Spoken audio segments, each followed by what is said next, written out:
السلام علیکم ملګرو. جنید خان د سړی له تاسو له دا ویډیو ښکاري چې دا د ترکی هغه مولانا صاحب دی چې کم پاکستان ته راغلی د معذورو خلکو دم دپاره. دې ویډیو کې تاسو له ښکاري چې دی د اوښې امتیاز یې څکي.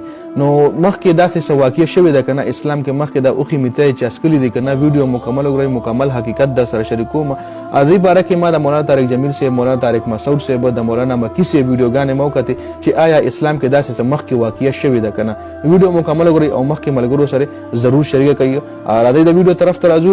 حضرت محمد صلی الله علیه و آله وسلم په ټایم کې زموږ د خوږ نبی په ټایم کې څه منافقین داسې وو چې هغوی زموږ خوږ نبی حضرت محمد صلی الله علیه وسلم سره منافقت کړی نو الله پاک په هغوی باندې د خېټې بیماري راوستلې وه. بعضې روایاتو کې راځي چې د هغوی خېټه ډېره زیاته غټه شوې وه. څه ټایم چې زموږ خوږ نبی حضرت محمد صلی الله علیه و آله وسلم ته راغی نو زموږ خوږ نبی ورله حکم وکړو چې تاسو داسې چل وکړئ چې تاسو د دې ابادۍ نه وځئ. دا واقعه په مدینه منوره کې شوې وه چې تاسو د دې ابادۍ نه وځئ او هلته اوښان سریږي هلته تاسو لاړ شئ هلته د اوښې پی هم څکئ او د اوښې امتیاز یې هم څکئ. هغه ورله ځای وښولو زموږ خوږ نبي ورله ځای وښولو. هلته دا منافقین لاړه 8 کسانو تقریبا دی چې هلته لاړه دی د اوښې پی هم څکل د اوښې امتیاز یې هم څکل نو دی د خېټې هغه بیماري ټیک شوه. خېټه چې کومه دی غټه شوې وه هغه واپس خپل ځي ته راغله. څه ټایم چې دی مکمل ټیک شو نو چې هغه اوښان د چا وه چا چې سرولو هغه چرواها چې کوم دی د هغه قتل وکړو ډېر بېدردۍ سره او هغه ځای نه وتښتېدل. نو زموږ خوږ نبي حضرت محمد صلی الله علیه وسلم بیا صحابه کرامو له حکم وکړو چې دا کسان ګیر کړئ. هغې بیا ګیر کړه ایلې سزا هم ورکړه. خو دا حکم چې کوم دی د اوښې پی څکل صرف هغه خلکو دپاره چې په چا باندې هغه ټایم کې هغه بیماري راغلې وه.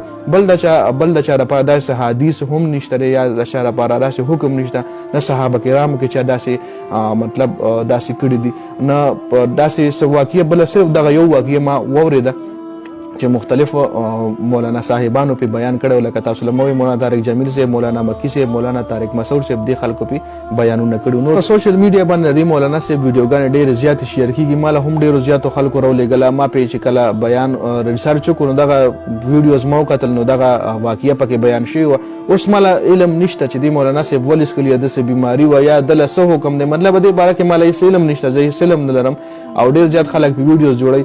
د پاکستان ته دم ته هم راغلی دی نو کېدای شي په خوله کې شفا وي د په خوله باندې څه مریضان ټیک شي. نور ماله هېڅ علم نشته دې حوالې سره.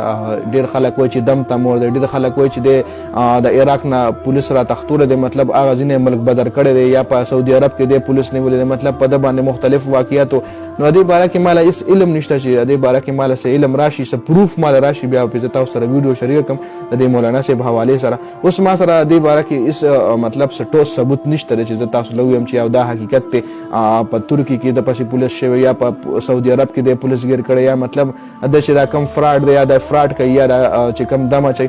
بس دا معلومات ما د مولانا صاحب باره کې راجمع کړی ما تاسو سره هم شریک کړم. ډېر زیات خلک په ده باندې ویډیوګانې شیر کوي. د ویډیو کتلو ډېره زیاته مهرباني. ویډیو مخکې ملګرو سره ضرور شریکه کوئ. جنید خان افیشل چینل هم سبسکرایب کوئ پیج هم لایک کوئ. ډېره زیاته مننه. والسلام.